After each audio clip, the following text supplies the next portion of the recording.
동백꽃 붉은 도시 반란의 도시 푸른 하늘이 서러워 꽃이 지더니 반백년 흐르지 못한 통안의 세월 이제야 흐르네 내 가슴 속에. 금방 같이 소병철 의원과 김승남 의원과 순천 여순 기념탑에 제가 참배를 하고 왔습니다. 여러분 74년 가슴에 묻고 통안의 세월을 보냈던 역사와 분단의 상처 우리 순천, 이것을 드디어 작년에 우리 소병철 의원이 중심이 돼서 여순 진상규명 및 명예회복에 관한 특별법이 통과된 거 아시죠? 네! 박수 한번 쳐주세요. 우리 소병철 의원님. 어떻게 이 검사 출신인데 윤석열 후보가 이렇게 다르게 생겼을까? 이렇게 선비처럼 점잖고 모든 걸 나무랄 때가 이런 분을 검찰총장을 시켰으면 얼마나 좋았을까. 여러분 이제 이재명 내 말이요, 내 말이 그 말이요. 내 말이 왜 저 시켜야 되는데 이상한 성렬이를 시켜가지고, 그래서 내가 잘못했다고 죄송하다고 그러고 있잖아요. 죄송합니다. 우리 정부의 어두운 유산을 제가 윤석열이라고 그랬습니다. 죄송합니다. 우리 사람이 저럴 줄 알았습니까? 진짜 저렇게 배신될 줄 알았겠어요. 우리 이재명 당선되면 우리 소명철 의원님이 큰일을 하게 될 것입니다. 박수 한번 주세요. 감사합니다. 참 제가 옆에서 봬도 이렇게 존경스럽습니다. 이렇게 선비처럼 참 저는 이 검사 출신이라는 게 믿어지지가 않을 정도의, 그것은 얼마나 권력을 남용하지 않고 절제하면서 헌법과 법률의 기초에 따라 검사의 직분을 성실하게 수행하는지 그 얼굴을 보면 알 수가 있다고 생각하는데 맞습니까 여러분? 감사합니다. 오늘 새벽에 깜짝 놀랐죠? 어찌했을까 정말. 아이고 사람이 좀 황당하네 정말. 아니 제가 2002년도 12월 18일날 밤에 명동 유세할 때 제가 초선 국회의원이었습니다. 그때 우리 노무현 후보를 수행하고 그 앞에 갔어. 근데 이제 정몽준 후보랑 같이 올라왔어요. 근데 거기 코스염 호랑나비가 막 올라가려고 해서 못 올라가게 막 잡고 막 그랬는데 기분이 안 좋았어요. 그래서 다음은 정몽준 막 그러니까 이제 노무현 후보께서 아니 정동영도 있고 추미애도 있다 그래가지고 좀 삐꼈는데, 그날 밤에 그냥 내일 투표 날인데 지지 철회를 선언했습니다. 그래서 노무현 후보께서 그냥 집에 갈라요, 명지동 집으로 가시려는 데를 가면 안 됩니다. 저기 우리 정몽준 후보 집에 한번 들렸다가 갑시다. 설득해서 거기를 들렸단 말이요. 그때 문전박대를 당하고 왔습니다만, 그래서 내가 느낌이 그 다음날 아침에 명륜동에 일찍 갔더니 권양숙 여사님이 해장국 먹으라 해서 들어갔어요. 그래서 노무현 후보님 권양숙 여사님과 나오고 해장국을 먹었는데, 제가 노무현 후보님한테 당선될 것 같습니다. 그때만 하더라도 노무현 후보님 이제 다 접어놓았다 이렇게 앉아 계시더라고요. 네. 당선 연설문을 준비하십시오 이렇게 제가 말했습니다. 여러분 제가 똑같이 이재명 후보에게 당선 연설문을 준비하고 해도 되겠습니까? 있을 수가 있습니까? 이미 재배공관으로 투표가 다 진행됐지 않았습니까? 이게 국민에 대한 예의입니까? 내일 투표하는데 오늘 새벽에 이렇게 도둑처럼? 있을 수 없는 일입니다. 엊그제까지만 하더라도 저렇게 능력 없는 사람에게, 자격 없는 사람에게 주술에 걸린 듯이 정권 교체를 위해서 찍어놓으면 1년 안에 손가락 자른 일이 온다고 말하는 사람이 누굽니까? 그런 양반이 갑자기 이러면 쓰겠어요 그것도. 그리고 3당 체제를 만들자고 그렇게 이야기해서 우리 민주당이 의원총회로 결선투표제 도입하고 위성정당 만집법 만들고 비례대표 늘리고 그래서 앞으로 3당 체제 하겠다고 다 해놨더니 아니 거꾸로 가버린 사람이 있을 수가 있어요? 참 이해가 안 됩니다. 저는 후보 간에 단일화할 수 있고 우리도 김동연 후보랑 단일화했으니까 그것 자체를 비판하고 싶은 생각은 없습니다. 당연히 정치라는 게 연합하고 오는 건데, 문제는 우리가 비판하는 것은 본인의 말이 처음이야 뭐 단일화 안 하겠다 이런 말까지는 제가 이해할 수 있습니다만 자기 지지를 올려야 되니까. 근데 막판 엊그제까지 손가락 자르던 사람이 갑자기 참 이해가 안 되는데. 그리고 어저께 나는 TV 토론 때를 보셨습니까? 영 느낌이 이상한 게 둘이 빨간 넥타이 맨 것도 이상했지만 아니 반칙이잖아. 이재명 후보한테 공격을 이재명 후보한테 질문을 해야지. 주도권 토론에서 왜 안철수 후보한테 질문해서 이재명을 디스하려고 그러냐고. 맞죠? 아니 형 병원 강제 입원 문제를 그렇게 물어보면 이전에 안철수 후보께서는 왜 그것을 저에게 묻습니까? 이재명 후보한테 물으십시오 이렇게 말했죠. 근데 어제는 그런 말 안 하고 그냥 대답을 해버리더라고. 저 느낌이 이상하다 그랬어요. 그랬죠? 이거 반칙입니다. 반칙. 맞습니까? 반칙은 안 됩니다. 국민들이 바로 잡아주시겠습니까? 그래서 국민을 어떻게 보고 이런 겁니까 여러분?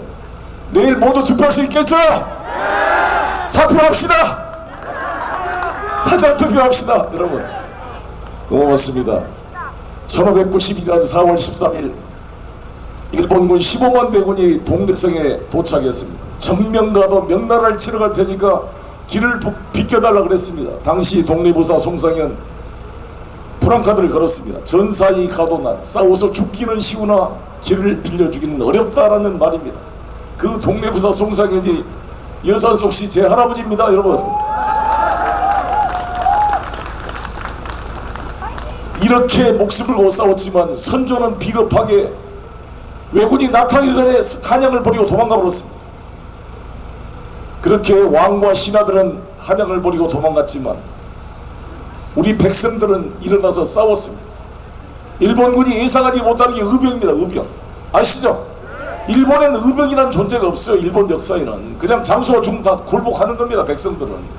백성들이 주체가 되지 않아요. 사무라이, 다이묘 이런 사람들이 다 주도하는 거죠. 일본에서는 볼 수 없었던 의병이라는 도깨비 같은 존재가 나타난 것입니다. 선조가 도망간 한양에 불은 외놈이 불을 지른 게 아니라 우리 아랫 산것으로 놀림받고 천대받았던 우리 소위 사람들이 한양을 불을 질렀습니다. 제일 먼저 질렀던 불이 장애원입니다. 노비의 문서를 보관한 창고를 불질른 것입니다. 이제 그 노비 문서를 불지고 나서 이제 노비가 아니라 당당한 조선의 주인 백성으로서 스스로 무자고 칼을 들고 무등산 호랑이 김덕령 장군과 홍위 장군 곽재우와 함께 이순신과 함께 이 호랑을 지켜낸 것입니다 여러분.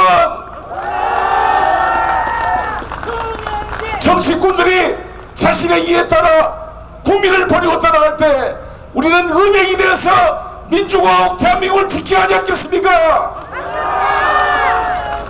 어떻게 만드는 대한민국입니까 여러분? 여순의 그 아픈 통환의 세월과 4월 혁명과 5월 광주항쟁과 6월 촛불혁명을 거쳐 만드는 자랑스러운 민주공화국 대한민국. 우리 김대중 대통령께서 그렇게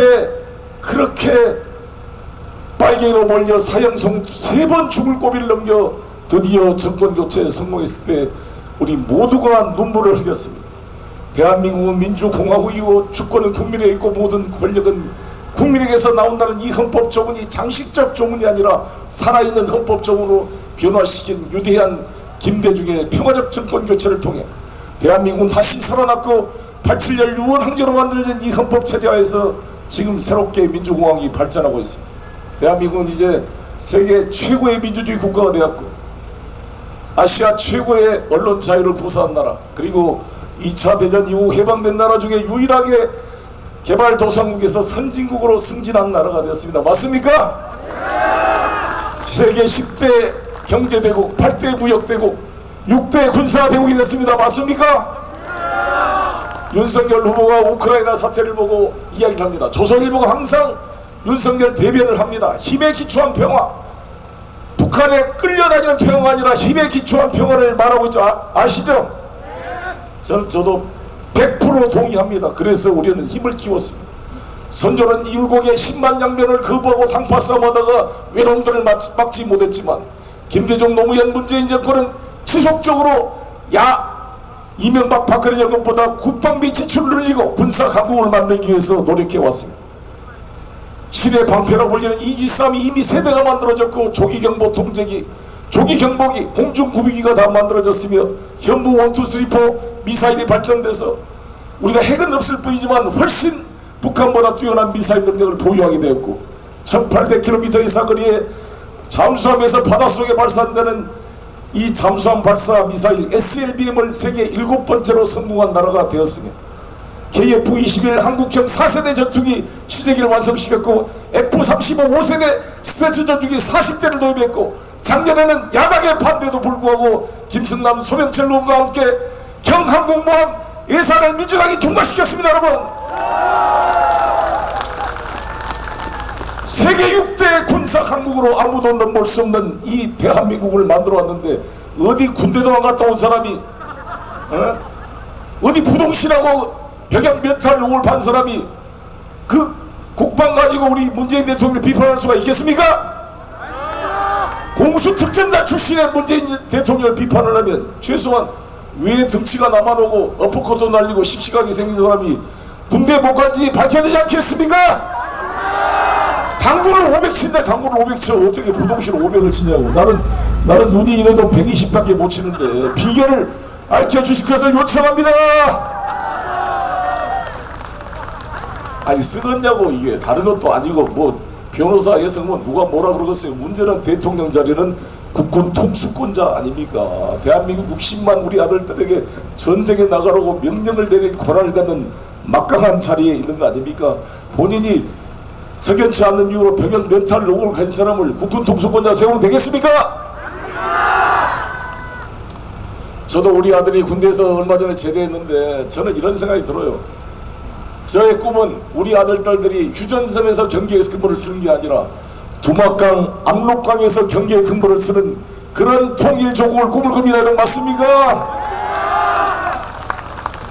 우리 대한민국 헌법이 통일이 국시로 돼 있어요. 우리나라 헌법 전문은 유구한 역사와 전통에 빛나는 우리 대한국민은 3.1운동으로 건립된 임시정부의 법통과 불의에 응한 4.19 민주이념을 계승해서 조국의 민주개혁과 평화적 통일의 사명에 입각하여 정의, 인도, 통포로서 민족의 단결을 공고히 하고 이렇게 헌법 전문이 명시된 거 아시죠?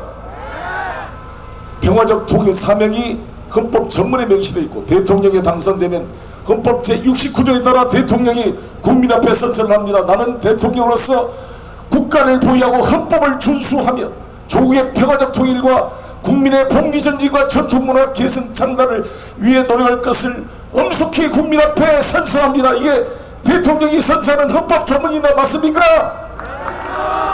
대통령 선서함이 멸치하고 콩만 먹고 다면 안 된다 이겁니다. 알겠습니까? 존경하는 국민 여러분, 북이든 남이든 한민족 한 핏줄인데 우리 애들에게 총을 쥐어주고 휴전선에 승무를 시키면서 상대방 보이는 즉시 쏘아 죽여라. 그래서 서로 쏘아 죽이면 잘 죽였다고 훈장을 달아주는 이 아픈 분단의 시대를 극복하라는 게 우리 대한민국 헌법의 명령 아니겠습니까? 맞습니까? 북이 우리를 도발한다면 용납하지 않을 것입니다. 북이 우리를 만약에 미사일로 도발한다면 그것은 북의 자살 행위가 될 것입니다. 우리 대한민국은 막강한 국방력을 기초로 우리 민주당 김대중 대통령의 우리는 일관되게 튼튼한 국방에 기초한 남북 화해협력을 추진해왔습니다. 맞습니까? 이재명 후보는 말합니다. 가장 유능한 지도자는 전쟁을 안 하도록 막는 것이고 더 유능한 지도자는 전쟁이 필요 없는 시대를 만든 거 아니겠습니까? 하겠습니다. 도와주십시오. 평생 26년 동안 검사만 얻으시는 분이 나라를 끌고 다니는 우리나라가 후지국도 아니고 세계 10대 경제 대국이 됐습니다. 맞습니까? TV 틀어보면 뭘 잘 모르잖아요. 뭘 몰라. 알리백도 몰라. 집이 없어서 주택청약도 안 들었대. 120시간인지 모르겠고 작게 5015가 뭔지 모르잖아요. 어저께는 산재 몇 명 1년에 돌아가시냐 물어봤더니 숫자도 모르잖아요. 1년에 우리나라가 산재 노동자가 1년에 2,400명이 사망합니다. 하루에 8명씩 사람이 죽습니다. 대통령이 될 사람이 OECD 최고의 산재 사망자 숫자 정도는 알아야 되지 않겠습니까? 너무 몰라요. 윤석열 후보는 술 먹는 이야기가 나오면 눈이 반짝반짝합니다. 삼겹살집에서 술 먹는 거 보면 막 기분이 좋아서 막 이게 막 보이죠. 이거 자기가 잘하는 거니까. 누구 막 구속 박살내자 그러면 막 눈이 반짝. 대장동 그럼 눈이 반짝반짝해. 대장동하고 술하고 정권 교체만 가지고 정권을 잡으면 쓰겠습니까? 그거? 몰라. 정치, 경제, 사회문화, 외교, 국방 알아야 될 거 아니에요. 페미니즘을 휴머니즘이라 그러잖아요. 어찌했을까 모르겠죠. 우리가 가르치면서 대통령 시켜야 돼요. 김건희가 이야기했잖아. 우리 남편은 바보라고. 밥을 어떻게 대통령 시켜? 맞습니까? 지금 대통령 후보가 지금 김건희야 윤석열이야 누군지 모르겠죠? 김건희가 자기가 정권을 잡는다 그랬잖아. 기자들하고 통화하면서. 큰일 날 소리 아니에요? 좀 걱정됩니다. 좀. 신천지나 조선일보나 무속 특정한 이단 집단이 만든 대통령을 원하십니까? 대한민국이 그러면 국격이 어떻게 되겠어요? 큰일 나겠죠. 우리 이재명 후보 부족함도 있습니다. 흠도 있습니다. 정치하다 보면 왜 상처가 없겠습니까? 그러나 이재명은 우리가 성직자를 대통령으로 뽑는 게 아닙니다. 일꾼을 뽑는 거 맞습니까? 술꾼입니까? 일꾼입니까? 일꾼을 뽑아야지. 일꾼을. 일 잘하는 이재명 검증이 됐어요. 성남에서 검증이 됐어요. 경기도에서 검증했어요. 우리 100만 당원들이 검증해서 대통령 후보로 선출했어요. 이재명과 함께 새로운 시대, 정권 교체를 넘어 정치 교체, 기득권 교체로 나갈 수 있도록 도와주겠습니까? 순천 시민들이 압도적으로 지원해 주겠습니까? 송영길도 여기 목숨을 걸었습니다. 아시죠? 내가 불출마 선언한 거 아시죠? 이재명 떨어지면 송영길 어떻게 되겠어요? 저 도와주시오. 진짜 우리 전라도는 아dim찮게 정말 도와주시오. 제가 이 모든 뜻을 모아서 제가 거시기 한번 해불자로 해주시기 바라겠습니다. 거시기 단기 해불자. 제가 경제발전은 앞으로 민생에 보면 제대로 하겠습니다. 뒤로 가면 안 되겠죠? 제 멋대로 가면 안 되겠죠? 제대로 가고 앞으로 가야 됩니다. 경제발전, 민생회복, 나를 위해, 순천을 위해, 민주주의 수호를 위해, 대한민국 만세! 이재명 당선 만세!